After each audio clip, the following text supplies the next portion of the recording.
Hey everyone, welcome to the video. Going over today's MLB early main slate for on DraftKings. The one starts at 1. It's a bigger slate than the late slate. I don't think I'm going to play the late slate, so I thought I'd make a video for you guys for the early slate. Before we continue though, if you could leave a like, subscribe to the channel, I'd really appreciate that.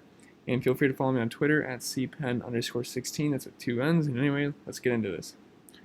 So I like 5 pitchers today. It's kind of a weird slate because there's a lot of good expensive pitchers, but the bats we kind of want are kind of expensive as well. So we're going to have to figure out what to do here, but we'll figure it out. So my SP1 today is going to be Jose Barrios going against Baltimore.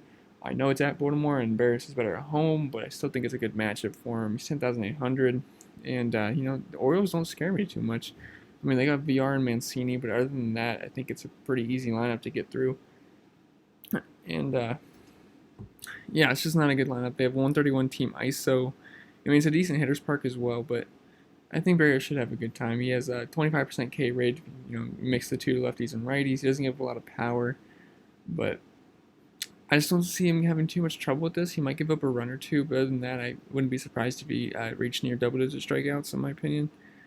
It's just going to be kind of hard to pay up for him if you want some of these bats we're going to talk about later. So if you can fit him in, he's my number one, but he's probably the safest play as well, just because he's going against Baltimore and he's got that strikeout upside, and he's been in great form to start the year. So I really like Jose Barrios if you can afford him. And some cheaper options here, I want to talk about Tanaka at 9,200. I'm a big fan of Tanaka. I liked him ever since he came into the league. But the Royals have been a little hot to start the year, but he's a big favorite going because the Yankees are going to be going against Phil Meyer on the other side, and I think they're going to put up a lot of runs today. So I think the W is safe, and it's always more comfortable pitching with a big lead.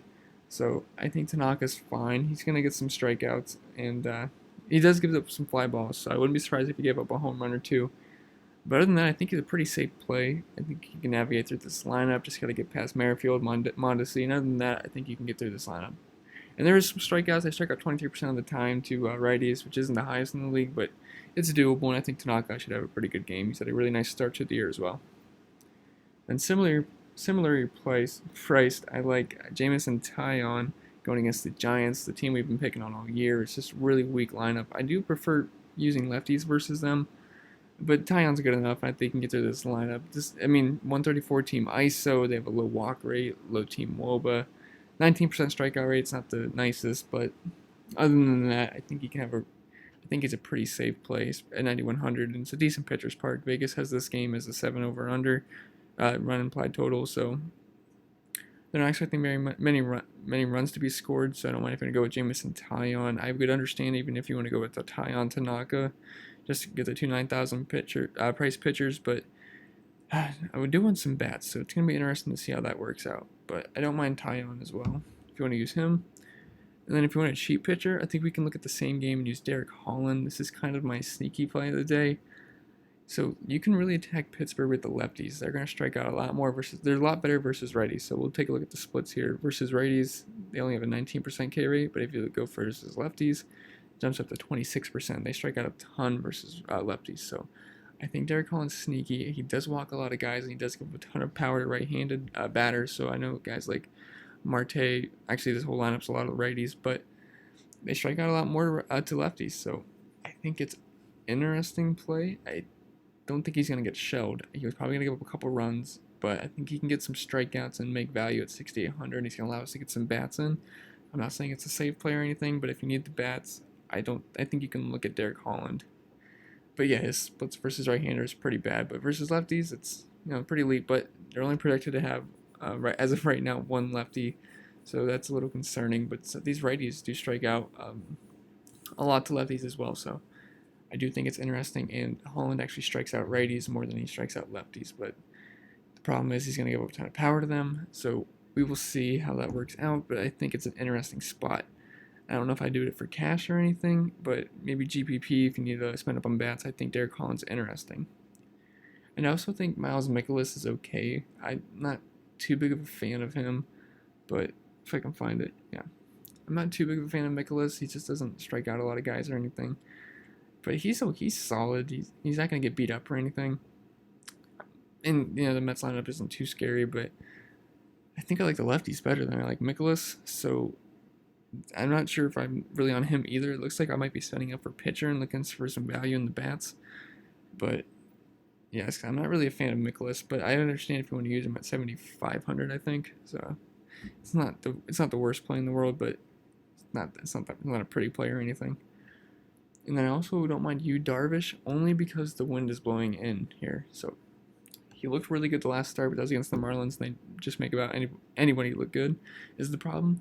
So, but he lowered the walk. He's been lowering the walks. He's been able to throw some strikes last game, but I don't know if I can trust it. I mean, he's been pretty bad to start the year, and the D-backs aren't the worst team in the world. They will strike out 23% of the time versus righties, and Darvish does have some strikeout upside, and the wind is blowing in here, so that's the thing. So the wind's blowing in at about 15 miles per hour, which, in Chicago, it's really heavily affected by the wind, so that's going to lower the runs usually. I believe Kevin Ross says it lowers the home run rate by 44% and the runs by about 19%. So I think it's an interesting spot with the wind blowing in, but he's 8,900, and I just don't. It's not a safe play to me. I think he can still get beat up like usual. So I wouldn't mind it in GPP, but cash, I'm going to take a pass on that. All right, so let's talk about the bats here. Number one's going to be the Yankees going against Heath Fillmyer. Yeah, he's just not a good pitcher. He gives up a ton of hard contact to both sides of the plate. So I think DJ LeMahieu's in play leading off. Aaron Judge, my favorite play, one of my favorite plays of the slate. Luke Voigt and Gleyber Torres. I really like the first four here. But if you need some value, I guess Ford's fine, so is Frazier. But really like the top four for the Yankees. I think they're all in good spots here. Aaron Judge being my favorite play, then along with Gleyber Torres, if you can afford them. And then I like the Indians lefties going against Julio Teheran. He really struggles versus lefties. He's okay versus righties, still gives up a ton of hard contact, but versus lefties, he's bad all around. And the Indians' first four, I'm very interested in. I think this could be a sneaky stack. I'm not sure how many people are going to play the Indians. But so we got Leonis Martin leading off. Francisco Lindor is projected to be in the lineup today, so if he's in the lineup, that's going to really boost the Indians' offense as a whole. He's one of the best players in the league. So if Lindor's in, this just boosts the whole offense for sure. So I'd like Lindor. I'd like Jose Ramirez. He's probably one of the top plays of the slate right now. Jason Kipnis is in play too. He just came back recently. And Carlos Santana's been really hot to start the year. So I think the Indians are a nice sneaky stack here going against Julio Teheran. I'm not sure how many people are going to be on them. So and they're pretty decently priced as well. So Indians first five there looks pretty interesting to me, especially if Lindor's back in the lineup, which it sounds like he is. So that's pretty exciting. And then I like the Twins going against Dan Straley. And, we're in a good hitter's park in Oriole Park as well. Or was it Camden Yards? So Dan Straley's pretty bad. I know last time he was pitching, we attacked him and it worked out very well. I believe it was with the Athletics, and they just went bombs away on him. He just gives up a ton of hard contact, and he's not going to strike out a lot of guys, and he's going to walk a lot of guys, especially the lefties. And we got some good lefties in this lineup. So we got Max Kepler leading off. Jorge Polanco, he's been really hard to start the year. Nelson Cruz, he's in play too. He's got a ton of power in that bat. Straley's bad to both sides of the plate. Then Eddie Rosario's fine too. And CJ Cron, I wouldn't leave off either. And Marwin Gonzalez is fine too. But the first four, I'm really interested in. I think they're all excellent plays today. And then I want to talk about some of the value bats. So I do like, I'm not going to go through all of them. I can just list them off actually. So Jose Abreu, 3,800 going against a lefty. I'm very interested in that. And then Tim Anderson's not really cheap, but just to back on the White Sox right there. So I think the White Sox are an okay mini stack going against the lefty. But for value-wise, Jose Abreu is only 3,800, so I think he's an excellent play. But the weather there is concerning, so you have to take a look at the weather before the game starts. Then Brandon Crawford at 2,900. I think that's an excellent value as well, even though it's against Tyon, but I think it's okay. And then Cano at 3,600. We played Cano a lot this year, but he's always cheap, and he's always seems to be facing a righty. And he always does pretty fine, so Cano at 3,600 is a good play. Matt Carpenter's only 3,800. He's starting to find his stroke, I think. So that's in play too. And then Eric Sogard, 3,300. He did okay last night as well. And he's pretty cheap and he's leading off. So against Mike Byers, I think that makes a lot of sense. Anyway, guys, that's it for the video. If you have any questions about any other players, you can comment below and I can help you out. Remember to leave a like, subscribe to the channel. I really appreciate that. And good luck today.